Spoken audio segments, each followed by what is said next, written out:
sesuatu yang kita yakini itu akan dikerjakan kita dan dihindari tentang apa saja yang kita sepakati. Kayak kira-kira keyakinan apa yang kalian yakini supaya kelasnya itu nyaman, aman, tentram, asri. Kira-kira apa? Satu, dia pintar menjaga kebersihan lingkungan waktunya. Ini apa? Ya, kemudian kenapa? Bagus tertib saat pelajaran. Ya. Kalian tuliskan satu keyakinan kelas atau satu yang kamu pengen supaya kelasnya aman, kami ya. Baik, kalau yang akan bertanya, silakan kita satu saja. Ya. Kalian tuliskan satu keyakinan kelas atau satu yang kamu pengen supaya kelasnya aman, rapi, ya. Baik, kalau yang akan bertanya, silakan kita dijawab. Sudah selesai menulis bistik note semuanya? Nah, kalau sudah, silakan di depan yang sudah kalian menulis. Silakan.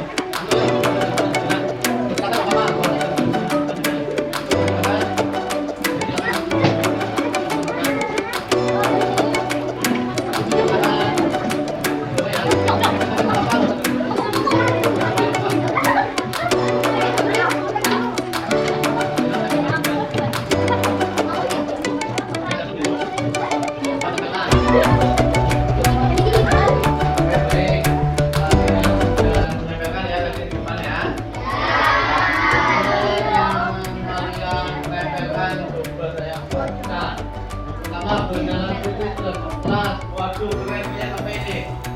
Ya, punya Latifah.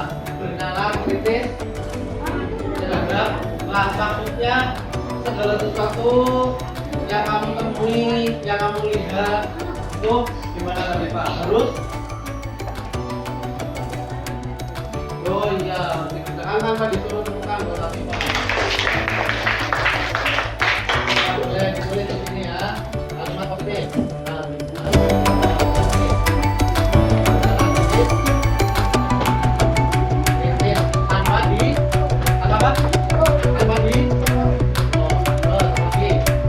Membudayakan 5S. Oh iya hebat. Membudayakan 5S. Minum. Apalagi?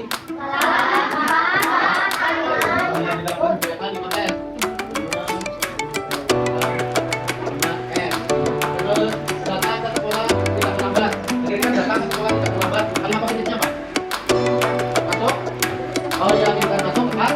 Ya masuk. Masuk kemana? Masuk kelas.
Selanjutnya kita akan menyaringkan dari kalimat positif menjadi kata-kata kebajikan yang bermakna. Yang pertama, baca bersama yuk.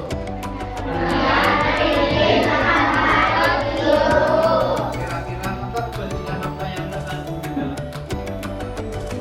Apa?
Kata-kata kebajikan.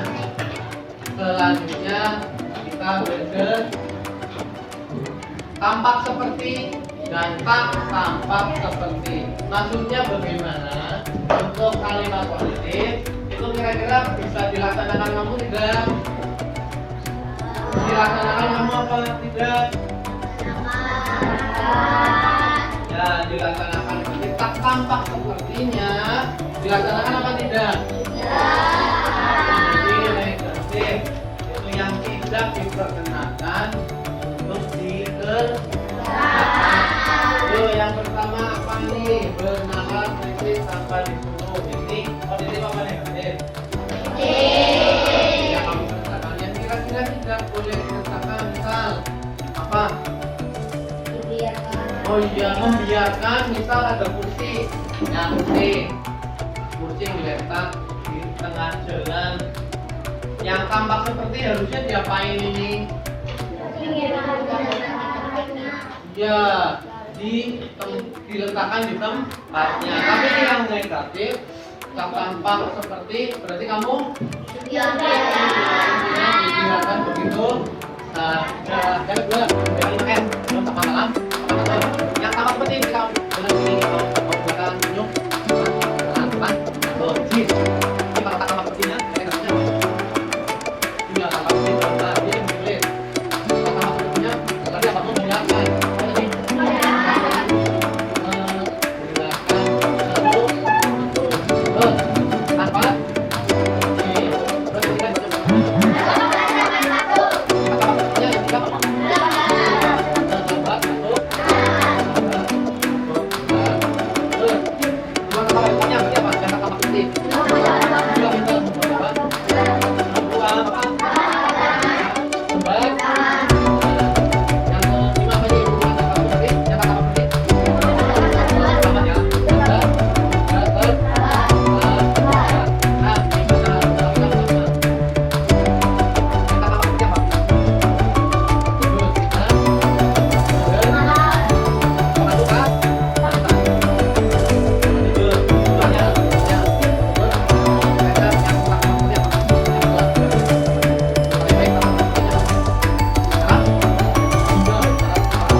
mengizinkanlah untuk membacakan susunan acara pada hari ini. Yang pertama yaitu pembukaan, yang kedua sambutan dari Bapak Kepala Sekolah, 3 pemaparan materi disiplin positif, yang keempat yaitu penutup. Memasuki acara yang pertama yaitu pembukaan, marilah kita buka acara pada hari ini dengan bacaan basmalah bersama-sama. Alhamdulillah, semoga acara pada hari ini dapat berjalan dengan lancar.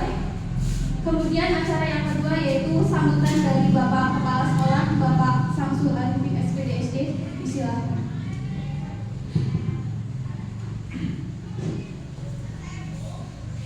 Assalamualaikum warahmatullahi wabarakatuh. Waalaikumsalam warahmatullahi wabarakatuh. Bismillahirrahmanirrahim. Alhamdulillahirabbil alamin. Wassalatu wassalamu ala asyrafil anbiya'i wal mursalin sayyidina wa maulana Muhammadin wa ala alihi wa sahbihi ajma'in. Amma ba'd.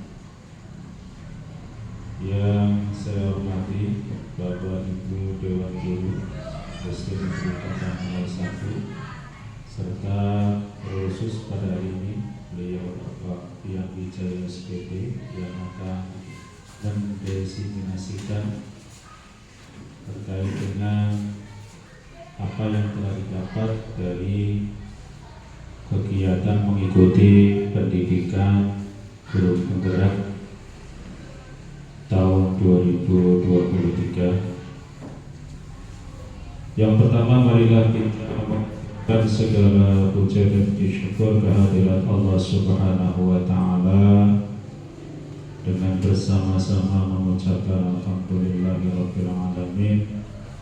Kita masih diberikan panjang umur, masih diberikan kesehatan sehingga kita bisa melaksanakan tugas pokok kita, tanggung jawab kita sebagai seorang pendidik.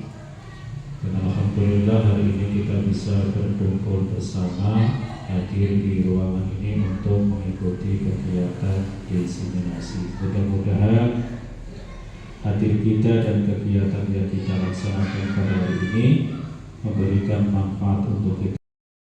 Ilmu yang tentunya dari Pak Pian setelah mengikuti proses kegiatan pendidikan guru penggerak yang tentunya hari ini sampai hari ini masih berjalan.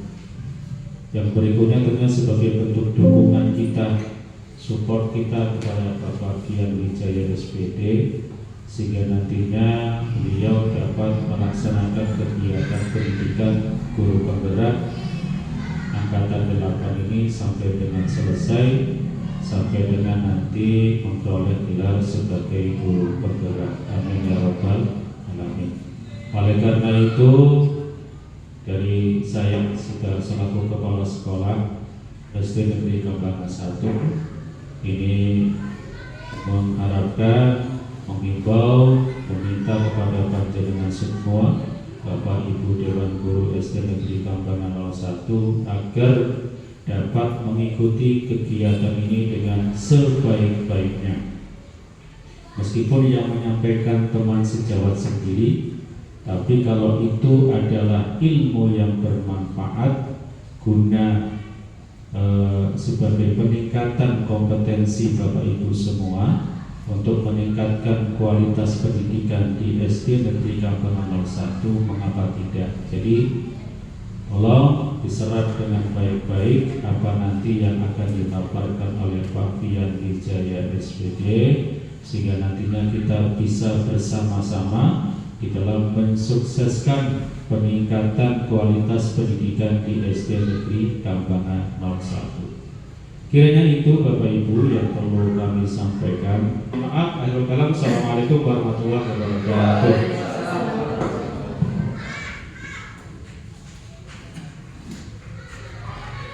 Terima kasih atas sambutan dari Bapak Kepala Sekolah. Kemudian acara yang ketiga yaitu memasuki pemaparan materi dari Bapak Pian Wijaya. Kepadanya disilakan. Bismillahirrahmanirrahim. Terima kasih. Assalamualaikum warahmatullahi wabarakatuh. Waalaikumsalam warahmatullahi wabarakatuh. Alhamdulillahirabbil alamin. Wassalatu wassalamu ala asrofil anbiya'i wal mursalin sayyidina Muhammadin wa ala alihi washabbihi ajmain.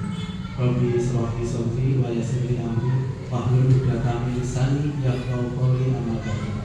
Yang terhormat Bapak Kepala Sekolah dan rekan-rekan guru yang saya hormati, terima kasih sekali sudah meluangkan waktunya untuk mengikuti atau hadir di acara diseminasi budaya positif.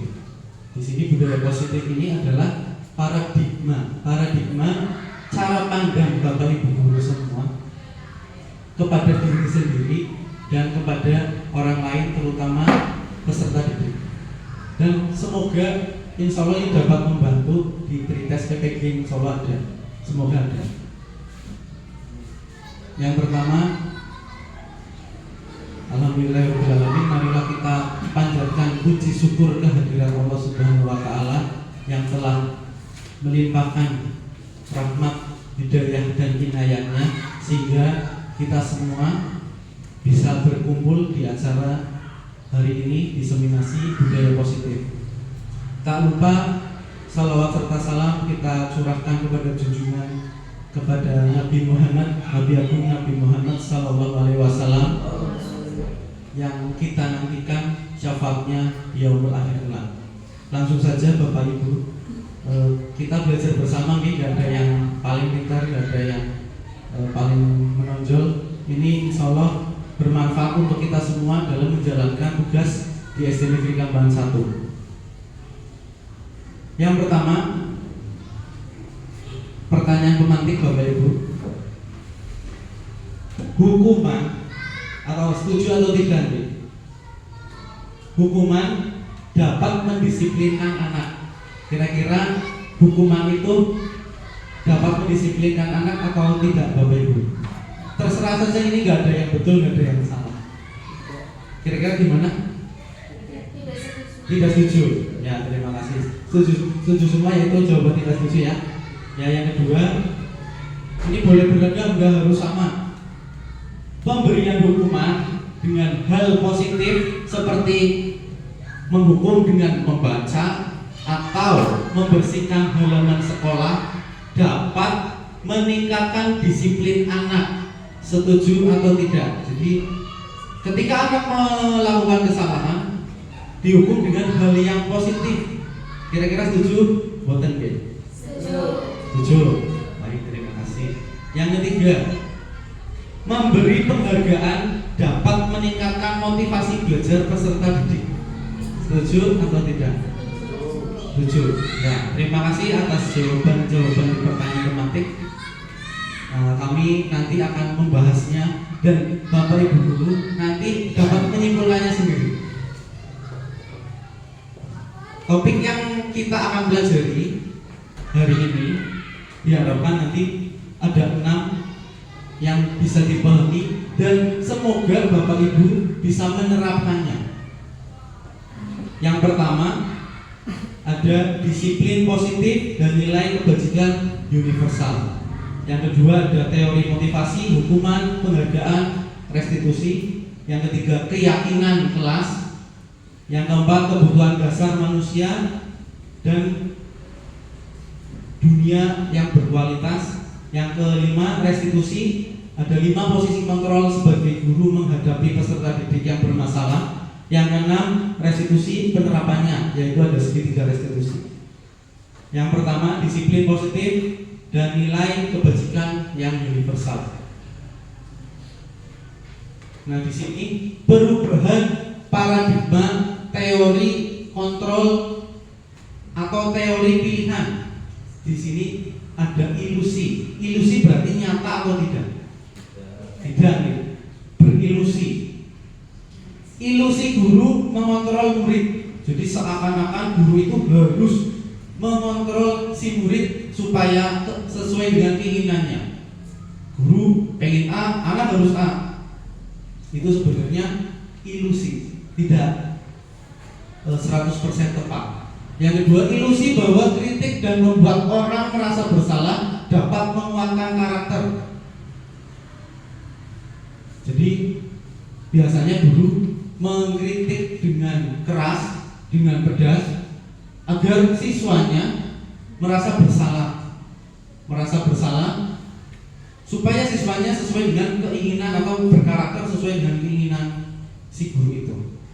Yang ketiga, ilusi bahwa semua penguatan positif yang efektif itu dapat bermanfaat.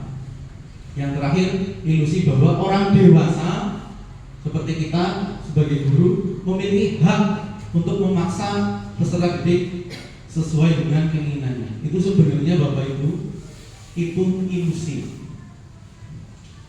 Kita lanjut. Nah, di sini perubahan paradigma. Kita sedikit demi sedikit agak dirubah paradigma dalam melihat peserta didik atau siswa. Siapa sesungguhnya yang memiliki kontrol? Saya ingin Bapak Ibu mengikuti arahan saya. Coba mengepal tangan kanannya, coba Bapak Ibu, tolong ya, mengepal tangan kanannya. Bayangkan Bapak Ibu itu sedang memegang sesuatu yang sangat berharga. Entah itu SK, entah itu emas atau apapun, itu sangat berharga di kehidupan Bapak Ibu.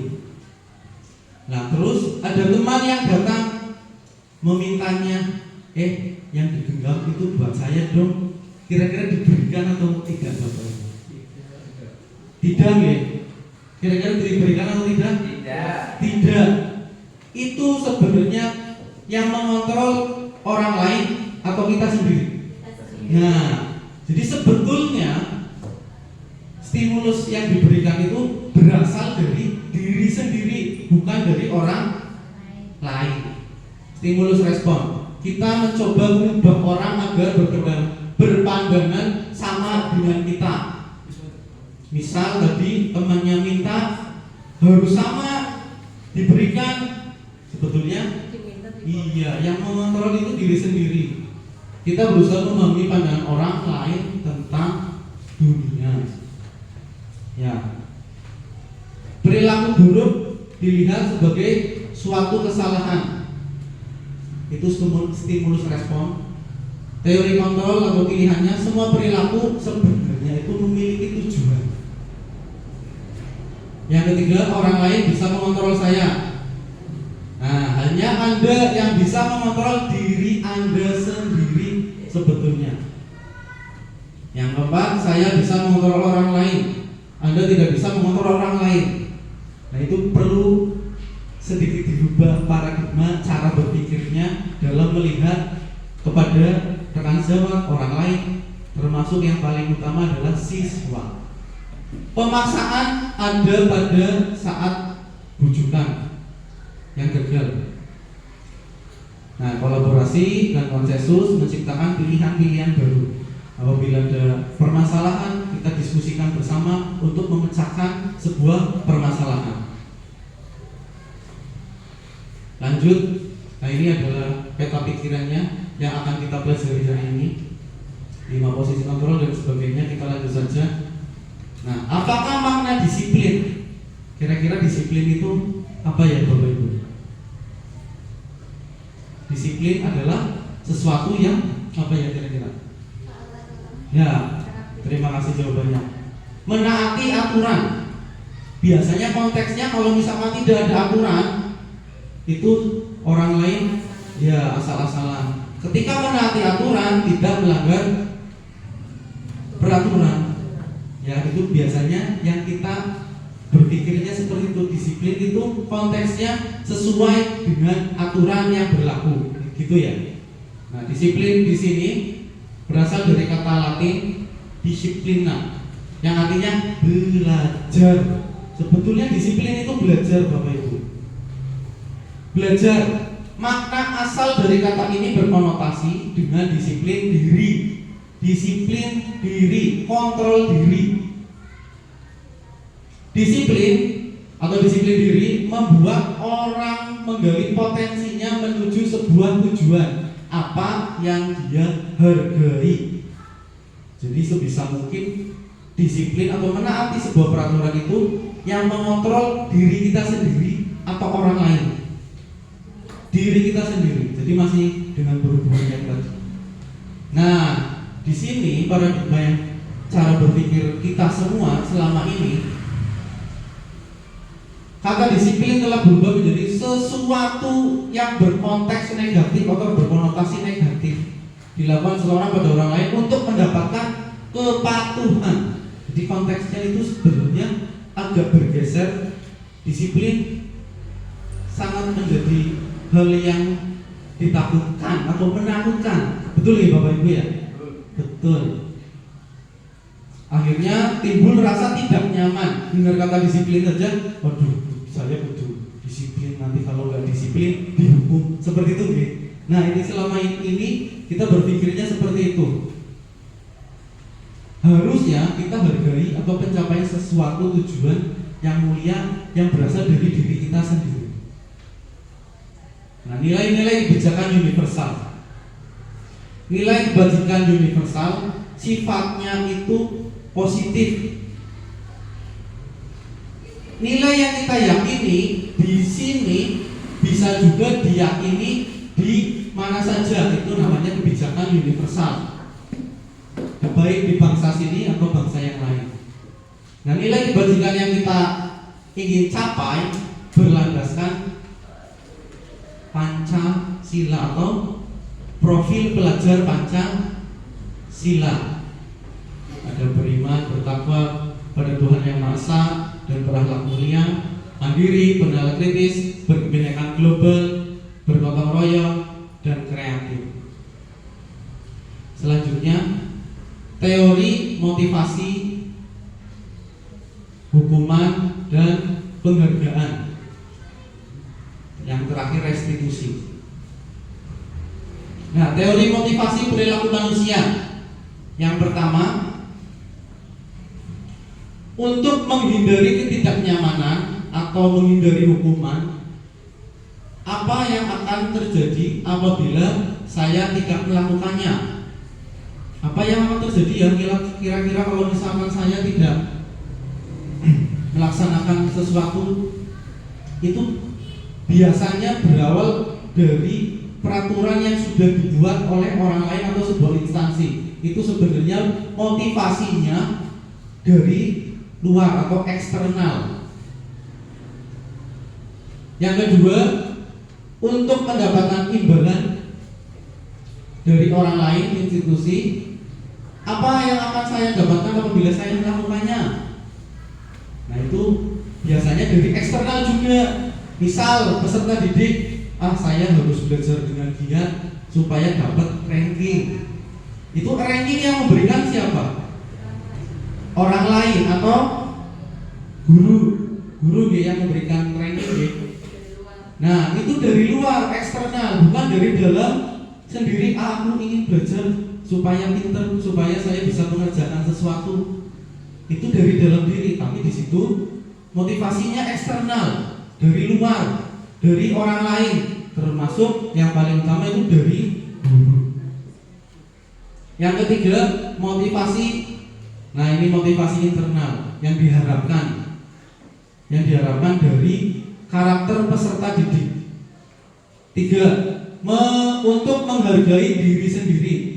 Nah, jadi peserta didik atau kita semua mendisiplinkan diri dengan cara menghargai diri sendiri. Yang mengontrol siapa? Diri sendiri. Saya akan menjadi orang yang seperti apa bila saya melakukannya nantinya. Dia memikirkan dirinya sendiri, supaya menjadi sesuatu yang dia inginkan. Itu berasal dari diri sendiri, bukan dari orang lain atau guru atau orang lain. Itu motivasinya dari internal, dari dalam diri sendiri. Nah, itu adalah tujuan disiplin positif. Itu tujuannya. Nah, menurut Ki Hajar Dewantara, merdeka. Menurut Ki Hajar Dewantara, kata merdeka itu artinya tidak hanya terlepas dari perintah, tidak mendengarkan, maksudnya tidak hanya dari perintah tok, akan tetapi juga cakap buat memerintah diri sendiri.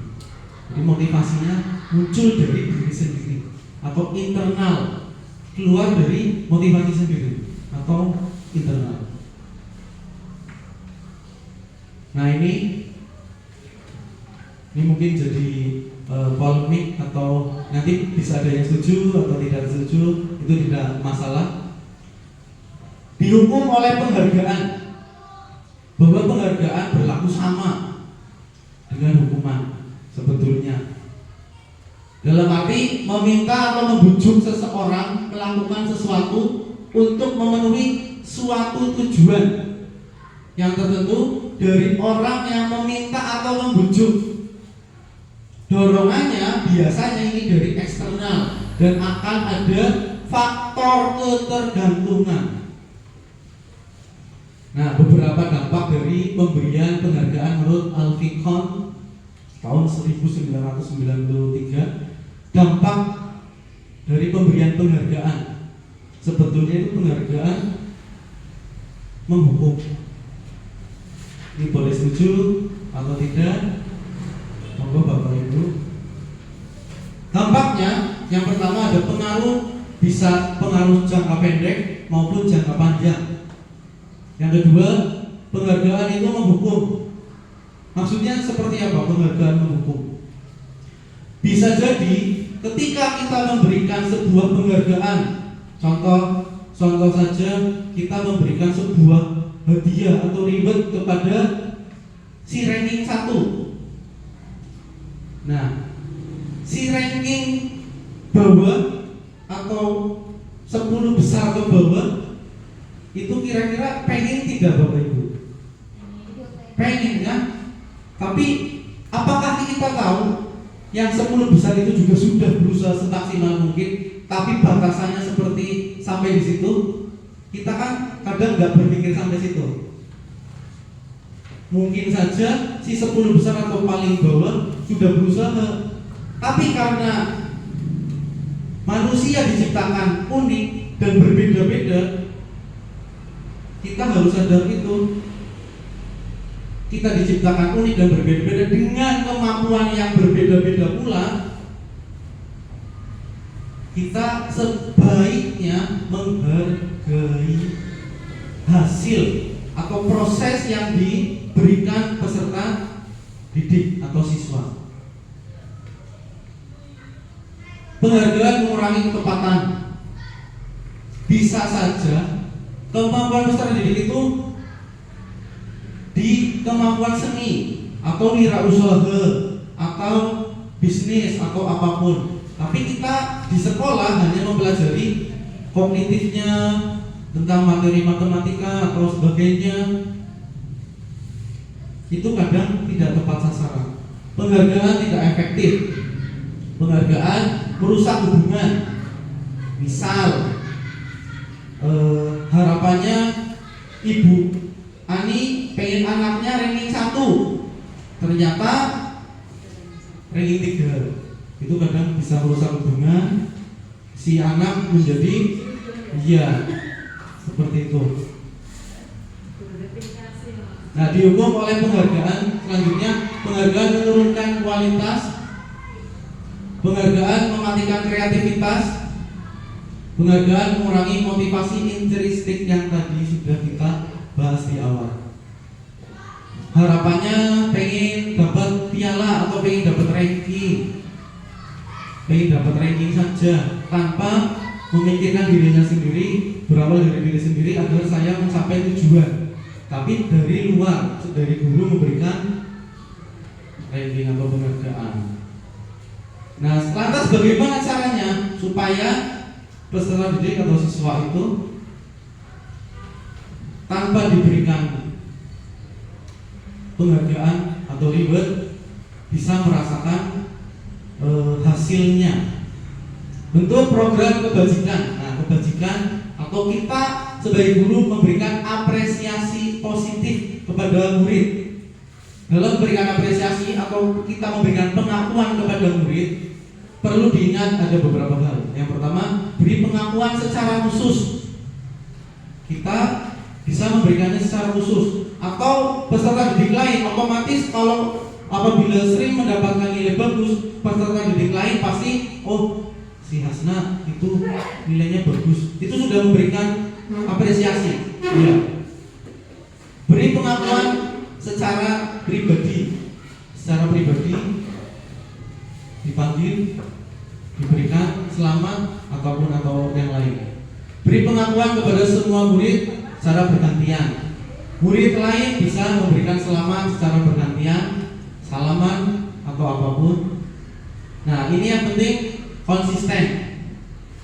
Secara kontinu memberikan pengakuan kepada peserta didik bahwa si peserta didik itu sudah mencapai hasil yang dia sendiri inginkan.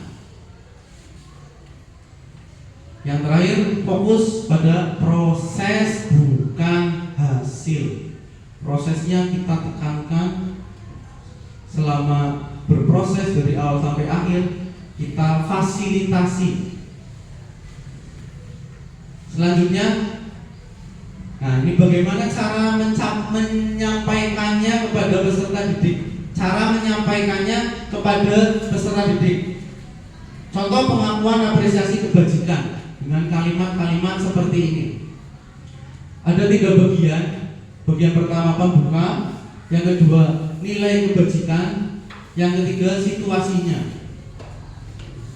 Pembukaannya, kemarin saya perhatikan ada nilai kebajikannya, rasa empatimu besar sekali.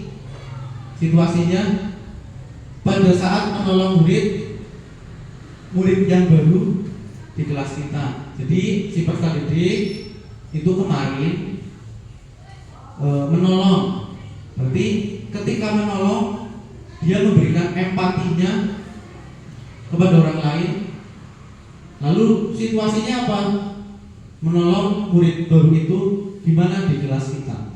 Yang kedua, saya menghargai kepedulianmu pada saat kamu membantu teman-temanmu di tugas kelompok. Itu memberikan apresiasi kebajikan atau memberi pengakuan, mengakui bahwa si peserta didik itu sudah memberikan sesuatu kebajikan kepada orang lain. Nah ini Bapak Ibu bisa perhatikan di depan tindakan guru. Kira-kira masuk hukuman atau masuk konsekuensi? Hukuman atau konsekuensi?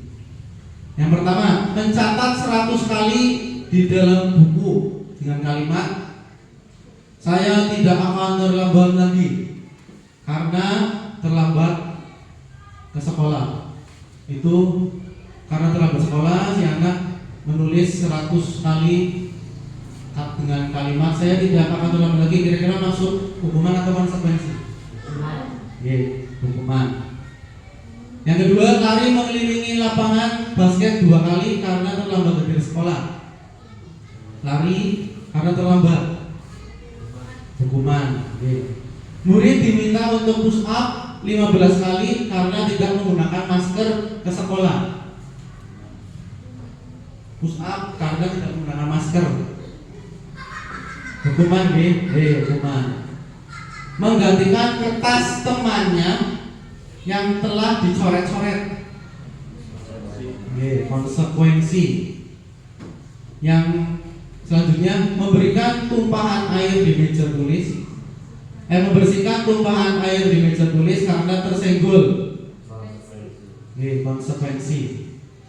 Selanjutnya, murid disuruh untuk mengenakan sepatu seharian. Saya ulangi, murid disuruh untuk mengenakan sepatu seharian di sekolah karena tidak mengenakan sepatu hitam. Murid tidak diminta untuk sepatunya dilepas, maksudnya sepatunya dilepas.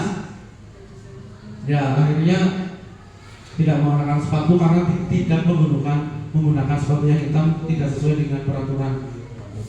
Hukuman. Lari mengelilingi lapangan basket 2 kali karena terlambat 10 menit untuk pelajaran PJOK. Konsekuensi. Bapak guru bahasa Inggris pas sekali. Oke, karena itu masuk pelajaran. Oke, selanjutnya hukuman, berbedanya hukuman dengan konsekuensi. Hukuman itu sesuatu yang menyakitkan dan harus terjadi mau tidak mau. Kalau konsekuensi sesuatu harus terjadi, tapi di sini agak dibuat nalarnya peserta didik atau guru. Hukuman membuat anak sakit, bisa fisik maupun hati, untuk jangka waktu yang lama, bisa memberikan efek jera, tapi jeranya di sini bisa jadi denda dengan guru atau orang lain. Konsekuensi, anak menghargai disiplin. Nah, hukuman bersifat memaksa. Kalau konsekuensi, stimulus, tanggapan. Baik, selanjutnya, nah sekarang restitusi. Nah, ini penting, restitusi. Restitusi itu adalah proses menciptakan kondisi bagi murid untuk memperbaiki kesalahan mereka. Nah, ini sehingga mereka bisa kembali pada kelompok mereka dengan karakter yang lebih kuat. Nah, ini restitusi. Cara penanganannya bagi berbagai kondisi ketika kita menemukan atau menemui kendala atau permasalahan peserta didik atau orang lain. Restitusi juga merupakan proses kolaborasi.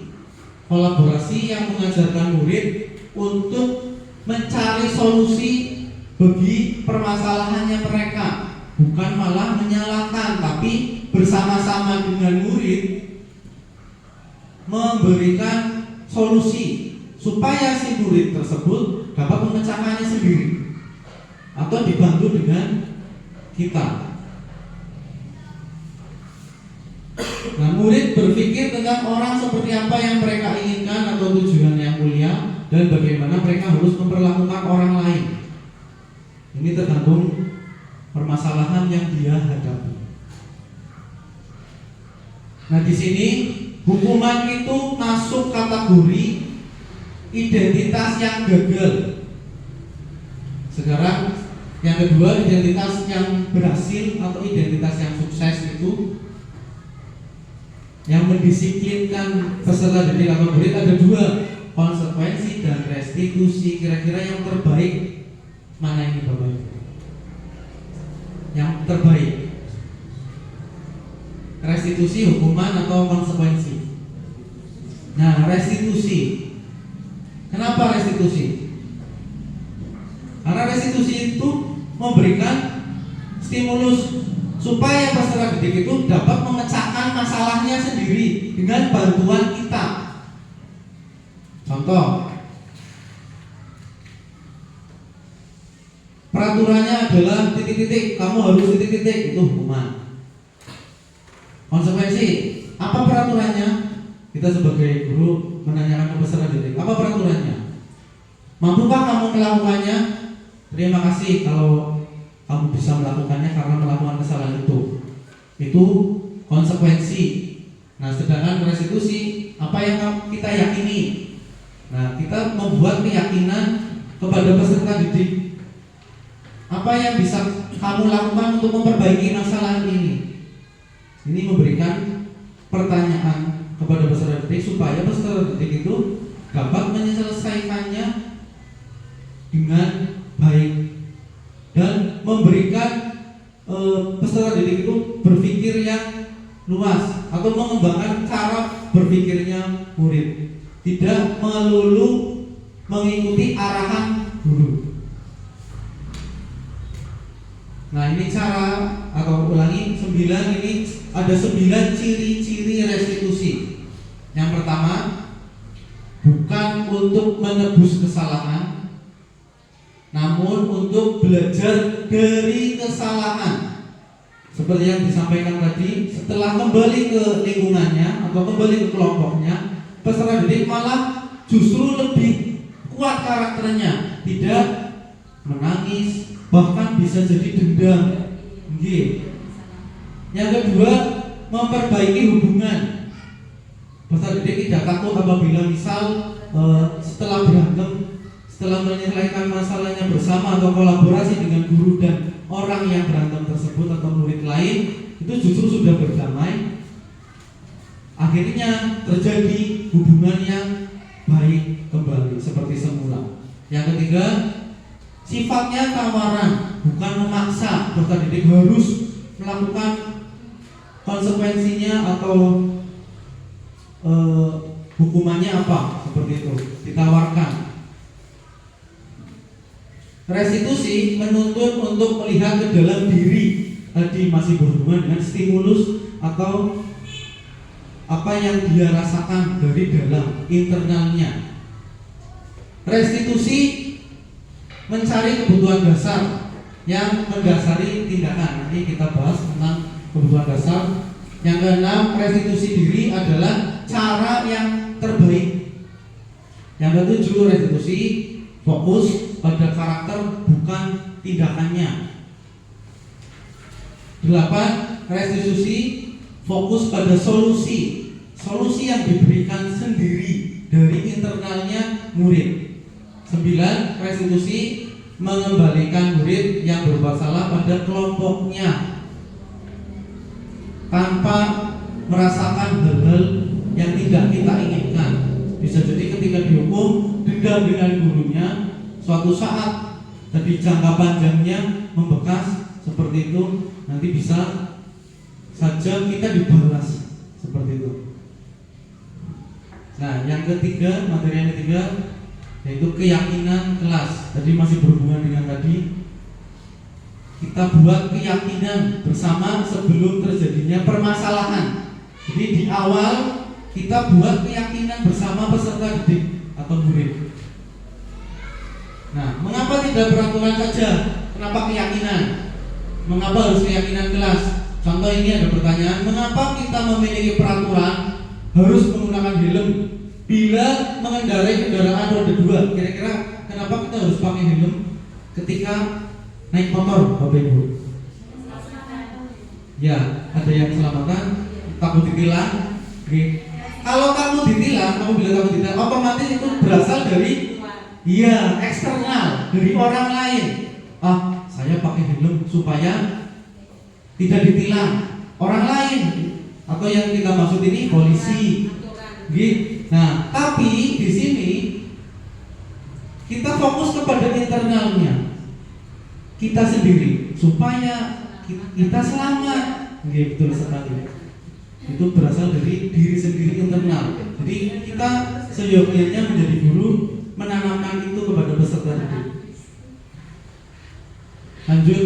Nah, yang mana yang merupakan keyakinan kelas menurut Bapak Ibu? Sebelah kiri atau sebelah kanan?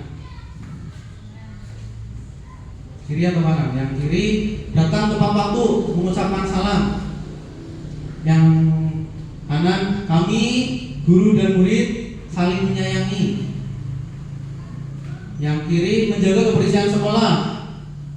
Kami murid yang semangat belajar. Kita harus tertib. Kami murid yang peduli dengan teman-teman. Kira-kira sebelah mana? Kanan. Tepat sekali. Jadi kesepakatan yang terjadi dengan membuat keyakinan kelas itu sebenarnya sebelah kanan. Nah, contoh keyakinan kelas. Yang pertama, hormat. Jadi nilai kebajikan di sini yang kita ingin tanamkan kepada peserta didik tentang nilai hormat. Kami meyakini bahwa sangat penting untuk menghormati semua orang dan barang milik orang lain. Itu tujuannya atau kalimat positifnya seperti itu. Bekerja, kami meyakini atau nilai kebajikan yang kita ingin tanamkan itu, kami meyakini bahwa sangat penting untuk mengerjakan segala pekerjaan atau mengikuti kegiatan yang telah ditugaskan. Nah, ini kalimat kebijakan yang kasihkan dulu kepada peserta didik. Kita membuat keyakinan kelas di sebuah kelas kita sendiri-sendiri, caranya sosialisasikan dulu apa yang ingin dicapai atau apa yang ingin diinginkan murid di situasi kelas kita masing-masing. Pengen apa sih supaya aman? Kalian pengen gimana sih supaya kelasnya bersih? Kamu pengen apa? Punya usul atau apa? Terserah. Nah, ini sosialisasikan dulu. Terus siswa mengusulkan secara sendiri atau individu, bisa ditulis di stick note atau usul di kertas kosong, ditulis pengennya apa, dibuat kalimat. Peserta dia membuat kalimat. Nah, setelah membuat kalimat, kita menyaringkan atau mensarikan kalimat ini menjadi kalimat positif. Misal, maksudnya kalimat negatif dan positif itu, misal tidak boleh membuang sampah sembarangan di kelas. Misal itu sebetulnya konteksnya negatif karena kita melarang peserta didik atau murid. Sebaiknya dijadikan menjadi kalimat yang positif. Membuang sampah pada tempat sampah. Nah, kita rubah. Jadi pola pikir peserta didik jangan membuat kalimat dengan konteks yang negatif, tapi kita arahkan menjadi kalimat yang positif. Setelah itu, setelah peserta didik mengusulkan, bisa ditempel atau apapun, mengusulkan dan kita sudah menggunakan kalimat positif, kita cari nilai atau kebajikan apa yang terkandung pada kalimat yang sudah dibuat bersama-sama. Misal tadi membuang sampah pada tempat sampah, nilai kebajikan apa kira-kira yang ingin dicapai Bapak Ibu? Tentang kebersihan. Nilai kebajikannya itu tentang kebersihan.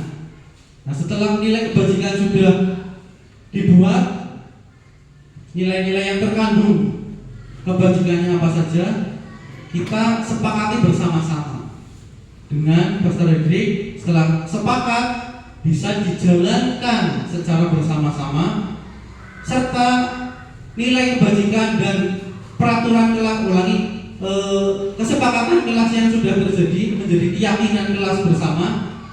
Itu untuk siapa? Itu untuk siapa saja? Misal tadi kebersihan kelas untuk semua warga kelas. Jadi sepakati bersama-sama menjadi keyakinan kelas. Seperti itu. Lalu kita tinjau secara berkala atau kontinu, bisa dirubah, bisa ditambah seperti itu. Selanjutnya, ya ini tadi sudah saya katakan, meninjau dan menemukan nilai kebajikan yang lain. Yang keempat, kebutuhan dasar manusia dan dunia berkualitas. Kebutuhan dasar manusia. Jadi sebetulnya Bapak Ibu, segala sesuatu yang kita inginkan dan kita raih dengan baik, itu sebetulnya kita sedang memenuhi kebutuhan dasar kita. Tapi sebaliknya, ketika kita menemukan orang lain atau murid melakukan sebuah kesalahan atau kekeliruan atau melanggar nilai, itu sebetulnya tidak terpenuhinya kebutuhan dasar mereka, sehingga mereka nyeleneh atau melakukan sebuah kesalahan yang kita anggap itu keliru, yang kita anggap itu melanggar. Sebetulnya yang perlu kita sadari di sini, mereka itu sedang menunjukkan bahwa saya itu tidak terpenuhi kebutuhan dasarnya. Nah, di sini ada kebutuhan dasar manusia, ada 5 untuk bertahan hidup, meneruskan. Yang kedua, kasih sayang dan rasa ingin diterima di kelompoknya. Tidak ada yang ingin hidup sendiri di Bapak Ibu, pasti semuanya pengen masuk ke dalam sebuah kelompok dan pasti ingin diterima dengan baik. Semuanya pasti merasakan seperti itu. Yang ketiga, penguasaan. Misal peserta didik atau kita selalu ingin meningkatkan kompetensi, ingin belajar terus. Kadang misal kita habis latih MAPSI, terus MAPSI-nya menang, kompetensi yang ingin dicapai berhasil. Sebetulnya itu kebutuhan ingin diakui atau penguasaan yang ingin dicapai, seperti itu. Yang keempat, kebebasan. Nah, ini sering kita temui di kelas. Ada anak yang kita anggap bandel, pengen kesana, pengen keluar kelas, rame. Sebetulnya ini pengen bebas. Jadi kita sebagai guru sebaiknya memfasilitasinya. Kebutuhan keberagaman peserta didik yang diciptakan unik atau beragam, seperti itu. Yang terakhir, kesenangan. Nah, makanya tadi seperti kelas 1 sering nyanyi dan sebagainya, itu karena mereka masih usianya usia bermain, pengen kesenangan, seperti itu. Kita pun seperti itu, kerja terus, kira-kira gimana Bapak? Ya, pusing, kerja terus, pengen sesekali refreshing, pengen senang. Ya, lanjut. 5 posisi kontrol. Nah, ini ada 5 posisi kontrol dalam menghadapi permasalahan kita sebagai guru. Permasalahan misal peserta didik, ada 5 posisi kontrol. Langsung nonton video saja, please.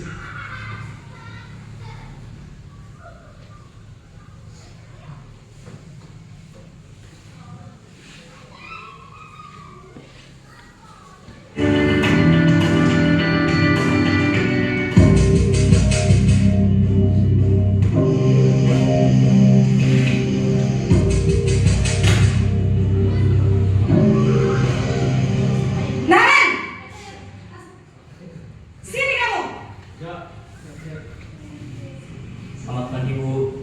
Selalu terlambat. Kamu deh, pasti terlambat. Maaf, Bu. Saya Apa? Apa coba? Alasan kamu apa lagi? Kapan sih kamu tidak terlambat? Malas sekali ya kamu jadi anak. saya Dasar pemalas. Gak kapok-kapok sih kamu. Sudah berapa kali terlambat? Sana, kamu keliling lapangan basket 2 kali. kenapa saya harus keliling lapangan basket, Bu? Kenapa? Kamu melawan ibu. Berani-beraninya jawab. Sudah terlambat, masih berani jawab pula. Sekarang, keliling lapangan basket 5 kali sekalian. Biar kapok. Cepat. Pergi sana ke lapangan basket. Ini yang kedua, posisi membuat merasa bersalah.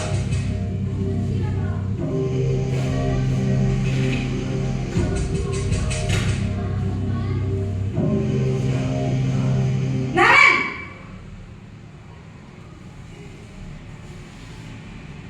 Selamat pagi, Bu. Naren. Kamu kenapa terlambat lagi, nak? Ya Tuhan, Naren. Kamu senang ya bikin ibu susah ya? Kalau kamu terlambat lagi, nanti ibu yang ditegur bapak kepala sekolah, nak. Disangka ibu tidak bisa membina kamu. Duh, gimana ini? Maaf, Bu. Duh, Gusti Naren. Kamu suka ya kalau ibu ditegur bapak kepala sekolah? Terus, sekarang ibu harus tulis apa ini di buku absen? Ini kamu sudah sering terlambat loh. Ibu harus apa coba? Maaf, Bu. Maaf sekali. Ya sudah, lain kali jangan bikin ibu susah lagi ya nak ya. Ibu tidak akan kuat lagi kalau kamu begini terus. Bisa jantungan kalau ibu tegur bapak kepala sekolah. Sana cepat ke kelas. Maaf ya, Bu. Maaf sekali. Ya, jadi di sini merasa bersalah kepada guru. Posisi pembuat rasa bersalah berbicara dengan nada tenang. Ini yang ketiga, posisi guru menganggap teman peserta didik atau murid. Naren!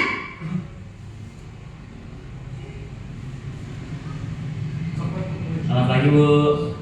Wah, sudah jam berapa ini nak? Terlambat lagi ya sayang. Iya Bu, habis ibu saya belum membangunkan saya Bu. Kamu malah menyalahkan ibu kamu.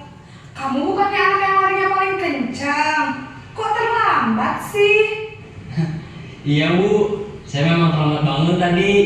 Jadi biarpun saya lari kencang, tetap gak kekejar Bu. Ya sudah sana. Nanti lain kali larinya lebih kencang lagi ya. Biar gak terlambat lagi. Bikin seneng ibu. Demi ibu. Bisa kan? Bisa lah Bu. Muridnya itu Ya sudah sana masuk kelas. Ibu beresin urusan absen kamu. Kamu ini ada-ada saja. Yang keempat, posisi pemantau atau memonitor peserta didik.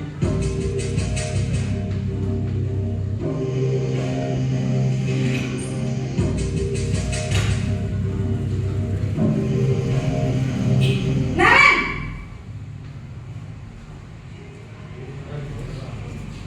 Selamat pagi Bu. Naren, apa peraturan sekolah kita tentang jam berapa kita harus masuk sekolah, nak? Kita harus di sekolah jam 7 Bu. Iya betul, sekarang sudah jam 7.20. Naren sudah tahu konsekuensinya jika terlambat hadir. Paham Bu, saya harus tinggal kelas pas jam istirahat selama 20 menit. Iya benar, konsekuensinya demikian. Jadi nanti jam 9.30 pas istirahat, kamu harus tinggal di kelas, kerjakan tugas tambahan untuk ketertinggalan kamu, ya? Baik Bu. Ini yang terakhir, posisi manajer.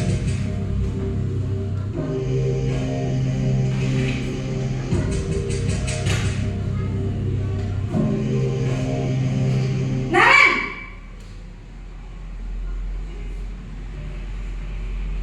Selamat pagi Bu. Selamat pagi Naren. Maaf Bu, saya terlambat. Iya, sekolah masuknya jam 7, sekarang sudah jam 7.20. Jadi sekarang bagaimana ini Naren? Maaf Bu, saya lupa setel alarm saya semalam. Baiklah, menurut kamu, keyakinan sekolah yang mana yang perlu kamu tingkatkan? Menghargai diri sendiri dan orang lain mungkin ya Bu. Setuju. Jadi, apakah Naren meyakini prinsip saling menghormati tersebut? Iya Bu, saya meyakininya. Apakah Naren bersedia memperbaiki masalah keterlambatan ini? Bersedia Bu. Bagaimana kamu akan perbaiki masalah keterlambatan ini? Mencarikan solusi. Saya akan coba untuk tidak lupa menyetel alarm saya Bu. Baik, kalau Naren lupa menyetel alarm di rumah, ada orang yang kira-kira bisa bantu mengingatkan tidak? Ada Bu, kakak saya, Kak Emma. Ada lagi selain Kak Emma?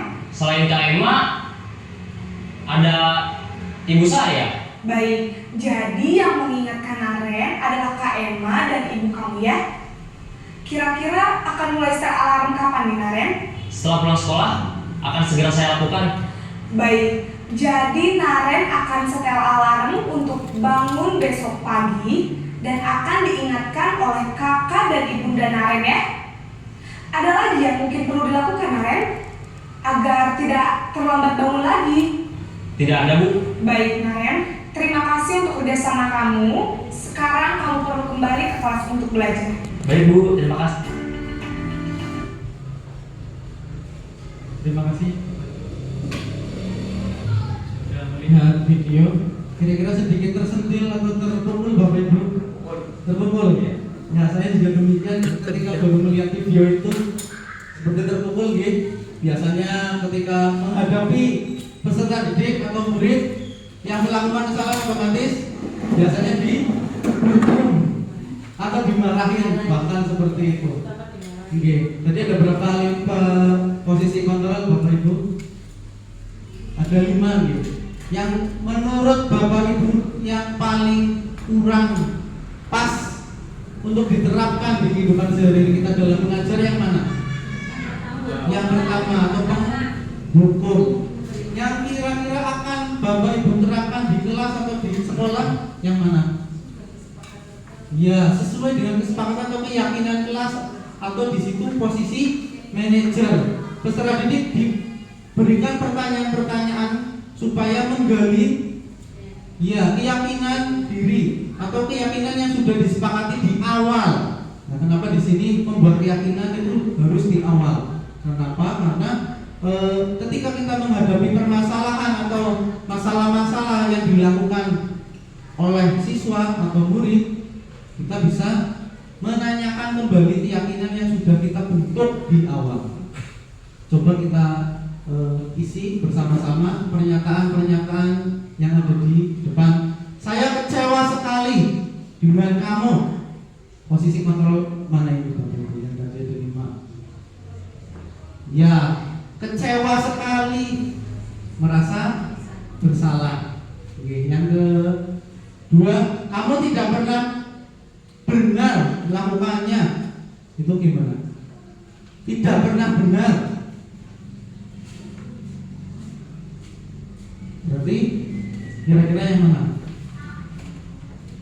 Memberikan pernyataan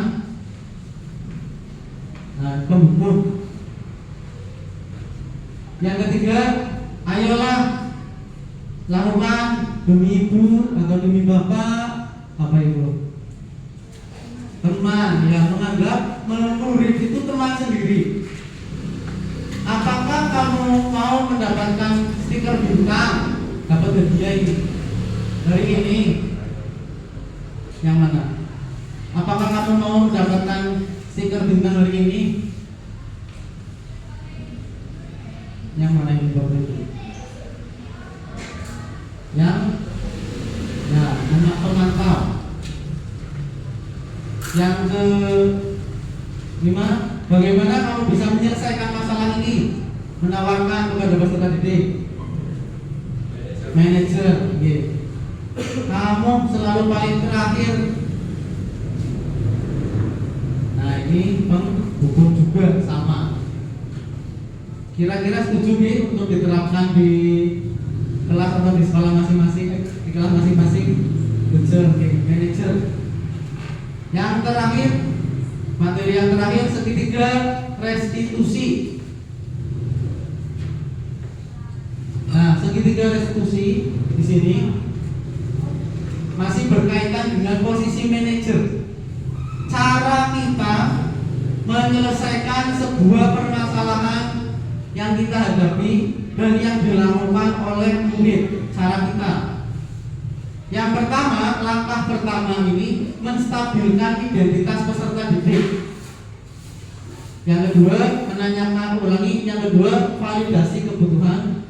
Yang ketiga, ada menanyakan keyakinan. Yang pertama, misal ada sebuah permasalahan di kelas, ada peserta didik yang mencontek atau menyontek peserta didik lain. Nah, ini permasalahan bukan? Permasalahan karena melanggar keyakinan yang sudah dibuat. Yang pertama, menstabilkan identitas terlebih dahulu. Jangan langsung dimarahin atau diberi pernyataan seolah-olah dia itu bersalah. Dudukkan terlebih dahulu, tanyakan kabarnya terlebih dahulu. Setelah ngapain tadi, habis ngapain tadi, tanya supaya si peserta didik ini rileks dan bisa ngobrol dengan santai. Yang pertama, menstabilkan identitas terlebih dahulu supaya netral terlebih dahulu apa yang dirasakan peserta didik, emosionalnya menjadi stabil. Netralkan dulu. Yang kedua, setelah netral, validasi tindakan yang salah. Cari tahu apakah pelanggaran itu atau apakah yang dibuat peserta didik ini salah atau betul. Tapi dengan kalimat Bapak guru atau Ibu guru tidak ingin menyalahkan kamu, tidak ingin menyalahkan kamu semua orang pasti punya riwayat atau pernah melakukan kesalahan. Di sini kita atau bapak atau ibu ingin memberikan bantuan untuk kamu memecahkan sebuah permasalahan kamu. Kenapa? Oh, ternyata dia menyampaikan ternyata semalam tidak belajar, semalam menonton TV, atau yang ketiga, atau dia itu lupa bahwa besoknya ada ulangan.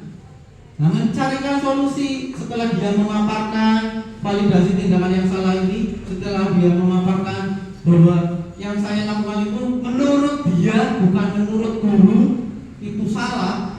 Setelah itu carikan solusi bersama-sama. Pertama, tanyakan dulu keyakinan yang sudah dia buat di awal sama teman-temannya dan guru. Oh, ternyata saya menyontek. Keyakinan kelas apa yang kira-kira, nilai kebajikan apa yang kira-kira dia langgar? Menyontek tentang kejujuran. Dia tidak jujur melakukan hal seperti itu, menyontek. Dia melanggar kejujuran, tidak menanamkan atau menerapkan nilai kejujuran. Oh, ternyata keyakinan kelas yang dia langgar itu tentang kejujuran. Nah, carikan solusinya. Solusinya kira-kira gimana? Supaya kamu tidak lupa akan ulangan. Nah, ini menjawab ke anaknya, peserta didiknya. Bisa ditulis jadwalnya di buku not atau kertas, terus ditempel di tembok kamar. Selain itu, kira-kira apa yang bisa kamu lakukan supaya tidak lupa? Misal dia jawab, bisa meminta tolong kepada orang lain yang di rumah. Siapa yang di rumah? Orang tua atau kakak untuk mengingatkan. Nah, jadi terjadi sebuah pikiran yang berkembang oleh peserta didik sendiri. Seperti itu. Terima kasih Bapak Ibu atas perhatiannya dari materi yang sudah saya sampaikan. Monggo Bapak Ibu barangkali ingin bertanya atau memberikan umpan balik kesimpulan yang ada di pemaparan atau di acara diseminasi disiplin positif. Monggo silakan Bapak Ibu. Siapa monggo ingin tanya atau ingin memberikan umpan balik? Bu Retno, monggo. Terutama untuk ini Pak, jadi untuk pemberian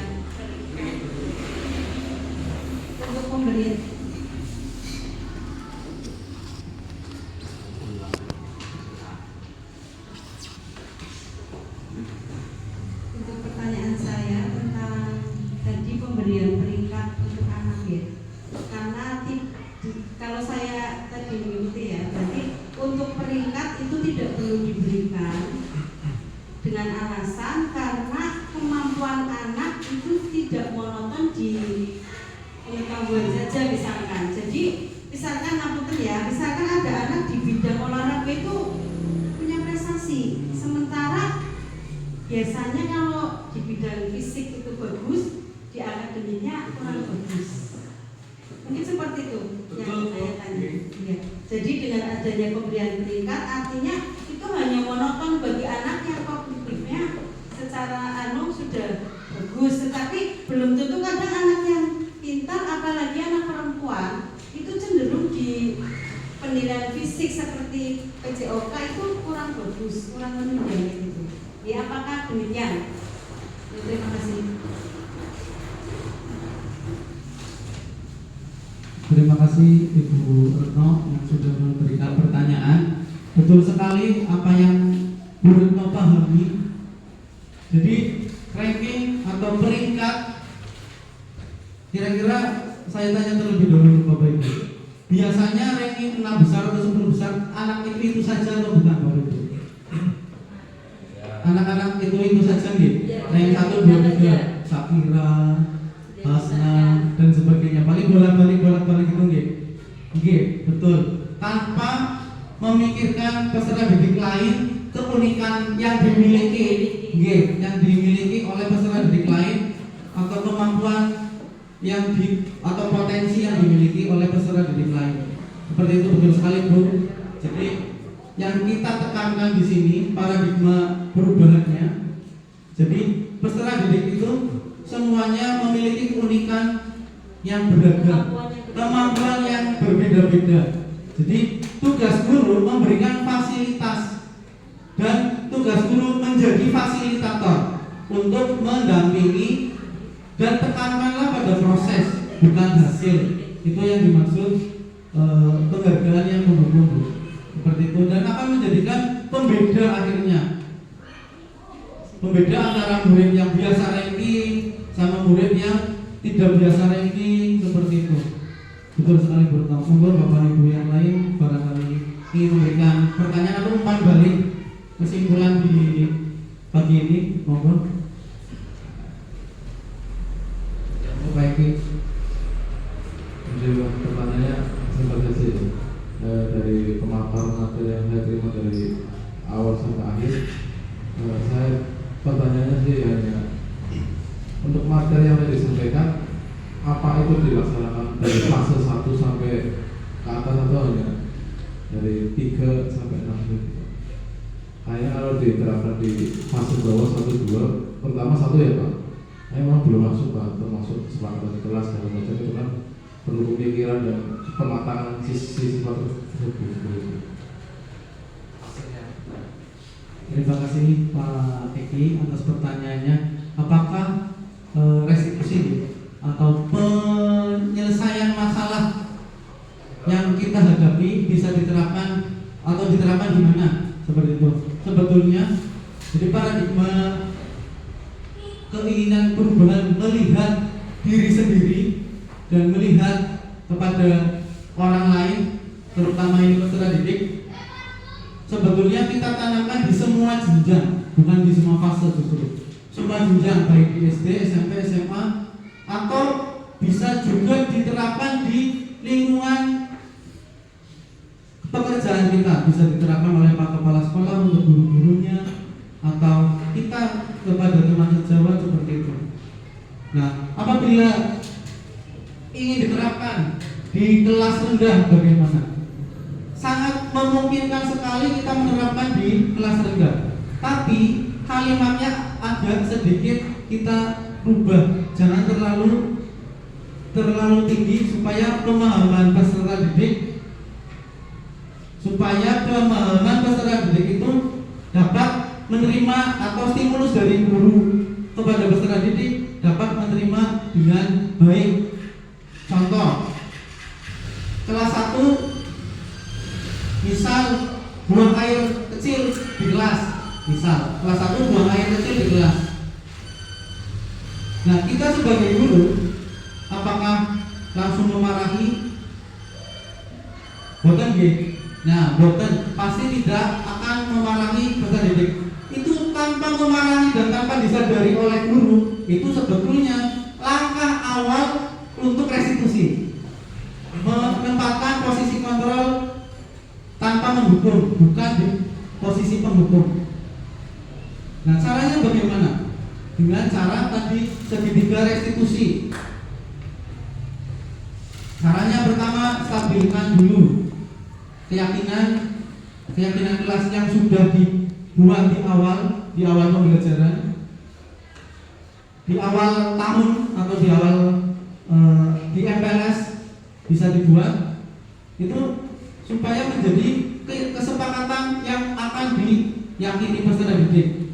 Tadi membuang air besar atau air kecil bisa dilakukan di kamar mandi seperti itu.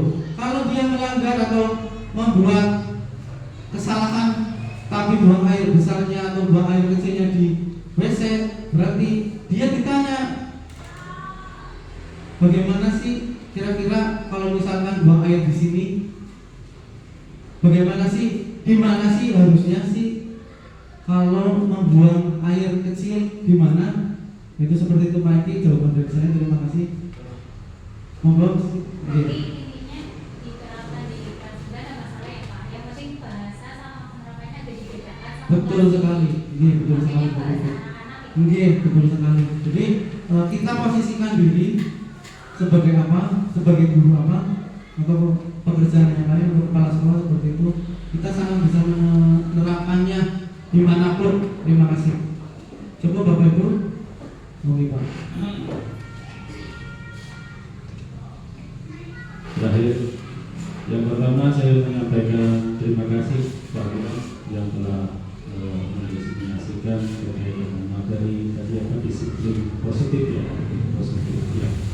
Tentu materi disampaikan itu sangat menarik, inspiratif bagi kami tentunya, bukan hanya bagi guru tapi juga bagi kepala sekolah. Ini mungkin satu hal yang bagi umumnya bagi kita adalah mudah untuk dikatakan gitu ya. Pelaksananya sangat berat. Pelaksananya sangat berat.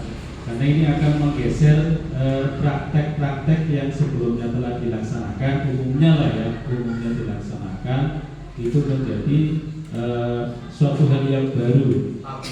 Ya, sesuatu hal yang baru ya. Karena selama ini kan untuk memotivasi siswa kan seperti itu caranya, menghukum, memberi penghargaan dan sebagainya kan seperti itu ya. Tapi di sini kita disampaikan artinya ada pencerahan lain. Ternyata diperlukan adanya yang lebih mendidik gitu ya. Itu adalah terkait dengan kesepakatan kelas atau menunjukkan keyakinan.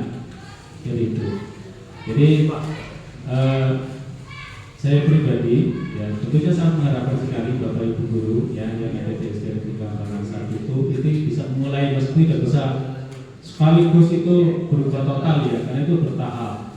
Jadi nanti itu bisa sedikit-sedikit diterapkan di kelas masing-masing. Yang kelas rendah ya nanti disesuaikan lah ya, tidak harus seperti kelas yang tinggi. Kelas 1 contohnya itu kan ya disesuaikan saja dengan mereka gitu, dengan usia-usia mereka sehingga ini itu bisa berjalan. Jadi yang jelas ini harus dilakukan secara bertahap. Terima kasih bagi yang telah menyampaikan dan tentunya mudah-mudahan karena yang namanya kita menumbuhkan kesadaran kepada peserta itu sangat susah sekali ya Bu ya, sangat susah sekali. Jangankan kita menumbuhkan, kita sendiri itu tidak sadar gitu. Kan seperti itu ya.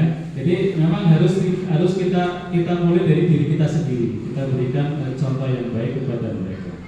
Yang berikutnya harapannya itu nanti kesepakatan kelas itu nanti bisa tertulis, bukan hanya sekedar secara lisan sepakat, tapi mungkin kalau di kelas ditempel-tempel seperti itu sehingga anak itu oh iya kita punya kesepakatan seperti itu kan seperti itu ya. Jadi ini bisa terdokumentasi secara tertulis sehingga nanti mereka bisa akan melakukan tersebut. Jadi kami sampaikan terima kasih Rafian yang telah menyampaikan. Kita tunggu ilmu-ilmu yang baru ya, ilmu yang baru sehingga mudah-mudahan nanti kita akan menjadi lebih baiklah dalam proses pendidikan kepada anak didik kita. Itu Rafian tambahan dari saya. Kurang lebihnya mohon maaf. Assalamualaikum warahmatullahi wabarakatuh. Waalaikumsalam warahmatullahi wabarakatuh. Terima kasih Bapak atas kesimpulan yang sudah disampaikan. Cukup ini Bapak Ibu, tidak ada pertanyaan lagi. Cukup ya. Oke, terima kasih. Yang sebesar-besarnya untuk Bapak Ibu yang sudah meluangkan waktunya dan semoga kita semua bisa menerapkannya di kehidupan kita sehari-hari, termasuk di kelas. Dan semoga ilmu yang bisa dimanfaatkan, semoga ilmu yang bisa saya sampaikan bisa dimanfaatkan kepada Bapak Ibu semua. Terima kasih. Assalamualaikum warahmatullahi wabarakatuh. Semoga dapat memberikan manfaat bagi kita semua. Kemudian juga apalagi materi ini terkait dengan materi PMM, semoga bisa membantu kita waktu nanti hari Senin nanti dengan tema yang sama yaitu disiplin positif, sehingga kita bisa memudahkan kita untuk mempelajari materi PMM nanti hari Senin. Terima kasih Pak Fian, sangat bermanfaat sekali bagi guru-guru yang kita nomor 1. Kemudian acara yang terakhir yaitu penutup. Mari kita tutup acara pada hari ini dengan bacaan hamdalah bersama-sama. Terima kasih. Saya sebagai pembawa acara. Mohon maaf apabila ada salah kata. Wabillahi taufiq wal hidayah. Wassalamualaikum warahmatullahi wabarakatuh.